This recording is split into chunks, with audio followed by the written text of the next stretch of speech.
Good morning friends, welcome to English pro class. Friends, English pro class में आप सबका स्वागत है। फ्रेंड्स, सुनो कि आज हम लोग बहुत इंपॉर्टेंट टॉपिक देखने चल रहे हैं जिसका नाम सोनेट है। ओके फ्रेंड्स, इंग्लिश के लिटरेचर में सोनेट बेहतरीन टॉपिक है। ओके, आगे भी हम लोग पढ़ेंगे। सोनेट के अलावा जो लिरिक होता है, बैलेड होता है ना, एलिजी होता है, लिमरिक्स होता है, और भी सारे लिटरेरी टर्म्स में आते हैं। लेकिन आज का जो क्लास होने वाला है, हम आपको बहुत इंपॉर्टेंट बात बताने वाले हैं कि सोनेट क्या होता है, how many kinds of sonnet, इसको इंट्रोड्यूस किसने किया था, और साथ साथ मैं आपको राइम स्कीम बताने वाला हूँ। ठीक है ना। यदि आप किसी भी कंपटीशन की तैयारी करते हो या किसी 11th-12th क्लास में हो, अगर सोनेट पढ़ते हैं, शेक्सपियर की सोनेट पढ़ते हैं, तो आपको सबसे पहले ये पता होना चाहिए कि सोनेट कहते किसे हैं। तो चलिए हम लोग शुरू करते हैं। देखिए, बोर्ड पे लिखा हुआ है कि sonnet is a lyric. Lyric का मतलब गीत वाला। लिरिक का मतलब क्या होता है? गीत वाला। तो सोनेट एक गीत वाला पोएम है जो क्या होता है, ऑफ 14 आइएम्बिक पेंटामीटर लाइन्स, मतलब 14 लाइन की गीत वाली पंक्ति को क्या कहा जाता है फ्रेंड्स? सोनेट कहा जाता है। हमेशा हमेशा पूछा जाता है परीक्षा में कि सोनेट टोटल कितने लाइन होते हैं, तो 14 लाइन की पंक्ति को, गीत वाले पंक्ति को क्या कहा जाता है फ्रेंड्स? सोनेट कहा जाता है। यह आइएम्बिक पेंटामीटर में होता है। अब हेक्सामीटर, पेंटामीटर हम आपको बताएंगे, लिटरेरी टर्म्स में आता है। तो 14 लाइन की पंक्ति को क्या कहा जाता है फ्रेंड्स? सोनेट कहा जाता है। अब एक बात जान लीजिए, there are two kinds of sonnet. Sonnet दो तरह के होते हैं। कितने तरह के होते हैं? दो तरह के। यहाँ हमने लिखा हुआ है इंग्लिश सोनेट। क्या लिखा है friends? English sonnet. English sonnet जिसको आप जो है शेक्सपियरियन सोनेट भी कहते हैं। अब इंग्लिश सोनेट को हम शेक्सपियरियन सोनेट क्यों कहते हैं, हम बताएंगे। पहले इसको हम सोच रहे हैं कि थोड़ा सा आपको क्लियर कर ले इस टॉपिक, उसके बाद हम आपको बताएंगे कि यह क्यों शेक्सपियरियन सोनेट कहलाया, इसको इंट्रोड्यूस किसने किया है ना, इसके फादर कौन है इंग्लिश सोनेट का या शेक्सपियरियन सोनेट का, मैं आपको बताने वाला हूँ। तो आप समझ गए 14 लाइन की पंक्ति को सोनेट कहा जाता है। साथ साथ आप अभी समझ गए कि पहला जो सोनेट होता है इंग्लिश सोनेट होता है या शेक्सपियरियन सोनेट होता है। दूसरा जो सोनेट होता है इटालियन सोनेट होता है। इट मीन्स कि आप इसको पेट्रार्कन सोनेट भी कह सकते हैं। क्या कह सकते हैं फ्रेंड्स? Petrarchan sonnet. तो चलिए हम आपको बताते हैं कि Shakespearean sonnet and Petrarchan sonnet में what is the difference between Shakespearean and Petrarchan sonnet. क्या डिफरेंस है?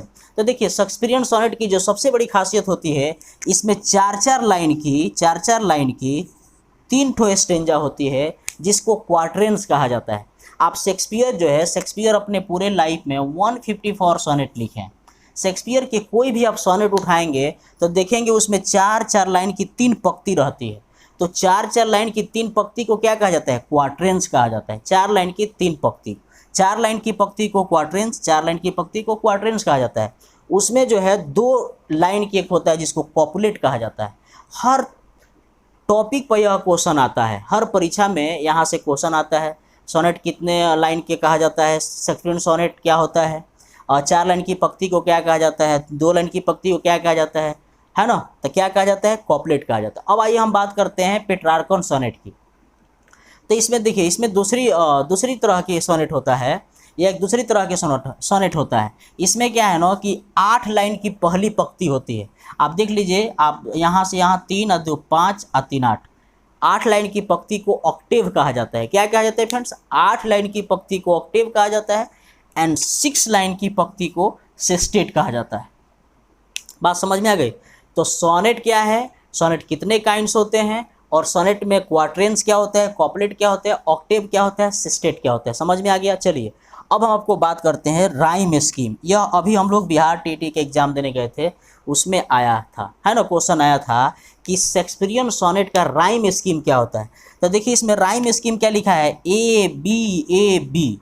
तो देखिए, आप बताइए, यहाँ से लेकर यहाँ तक चार वर्ड है कि नहीं? तो 4 लाइन है। फिर दूसरे लाइन है ए बी के बाद से लिखा है सी डी। तो दूसरे क्वार्ट्रेंस का है। उसके बाद लिखा है ई एफ, तो ये तीसरे क्वार्ट्रेंस का है। और जो कॉपलेट का है वह जी है। अब आप कहेंगे कि सर ये है क्या चीज़, मैं आपको बता रहा हूँ। ए बी कहने का मतलब होता है कि एक पंक्ति और 2 पंक्ति। और फिर ए बी का कहने का मतलब है कि पहली लाइन तीसरी से मिलती है और दूसरी लाइन चौथी से मिलती है। तो देखिए, पहली लाइन यहाँ तीसरी से मिलती है और दूसरी लाइन चौथी से मिलती है, उसी को कहा जाता है ए बी। ये आपका क्या है? राइम स्कीम क्या है। अब देखिए, अब ए पहली लाइन तीसरी से, दूसरी लाइन चौथी से, और फिर यहाँ दूसरा होता है सी डी। इसका मतलब हुआ कि यहाँ 5वीं लाइन 6ठी से मिलती है और ना 6ठी लाइन 8वीं से मिलती है। ध्यान देना है। उसके साथ साथ आपका ये है, तो आपको ध्यान देना है कि 8वीं हो गया और 9वीं लाइन जो है आपका किसे मिलती है, 11वीं से मिलती है, और 10वीं लाइन जो है 12वीं से मिलती है। तो इसी को हम बोलते हैं EF।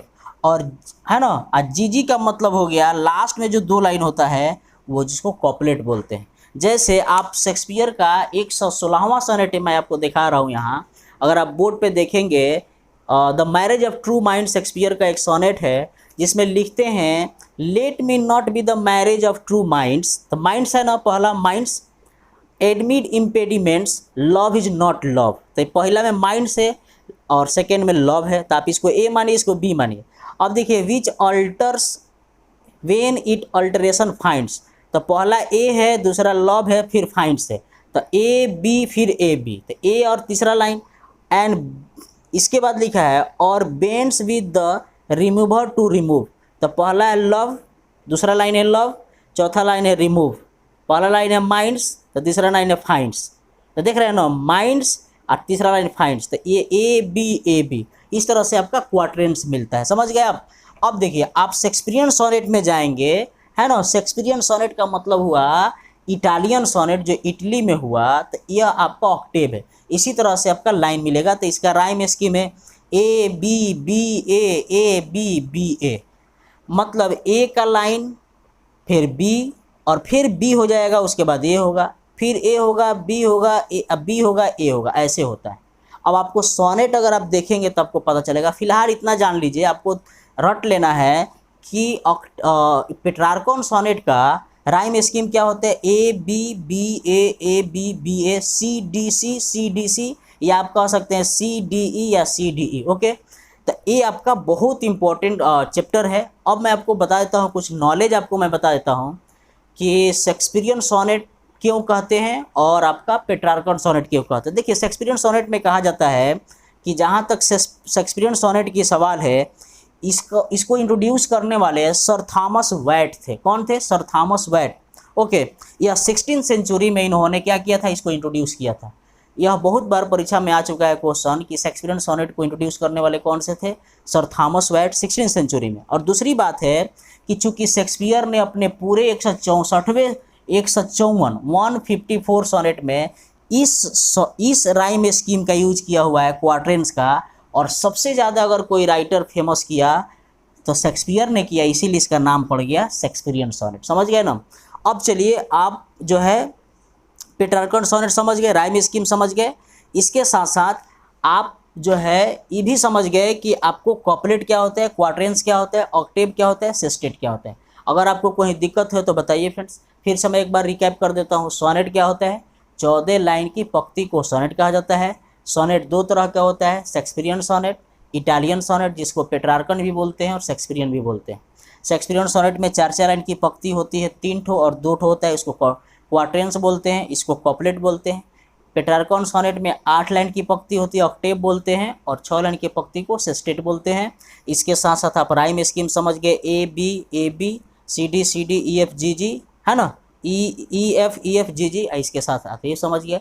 तो बताइए फ्रेंड्स, आज का क्लास आपको कैसा लगा, कमेंट करके बताइए। फिर आगे के क्लास में हम लोग नए लिटरेरी टर्म्स में सोनेट के बाद बैलेट लेके आएंगे, लिरिक लेके आएंगे, है ना, और ल्यूमरिक्स लेके आएंगे, सोलिलोकी लेकर आएंगे। बहुत कुछ पढ़ना है आप लोगों को, है ना। पास्टोरल एलिजी क्या होता है, एलिजी क्या होता है। तो चलिए, मैं उम्मीद करता हूँ आज की क्लास आपको बहुत अच्छा लगा होगा। Thank you for watching this class. जय हिंद, जय भारत, वंदे मातरम।